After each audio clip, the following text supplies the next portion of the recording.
Pir Ali Khan was a courageous bookseller from Patna who orchestrated a daring rebellion against British colonial rule in 1857.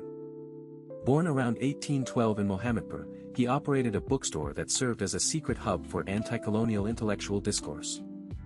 During the mid-19th century, the East India Company's aggressive expansion policies fueled widespread resentment among the Indian populace and local soldiers.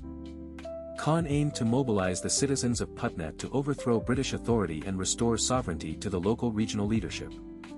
Centered in Patna, Bihar, his underground network spanned across the Ganges plains, connecting local agitators with broader revolutionary movements in North India. On July 3, 1857, he led a bold attack on the British Opium Agency, marking a pivotal moment of defiance against imperial control. Despite his strategic planning, he faced brutal retaliation, eventually being captured and executed by British authorities alongside 30 of his closest associates. His ultimate sacrifice was met with silence from colonial records, yet he remains a symbol of early organized resistance in Bihar.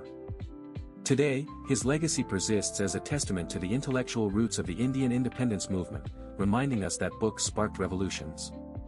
He stands as a reminder that history is often shaped by those who dared to challenge the status quo through sacrifice and conviction.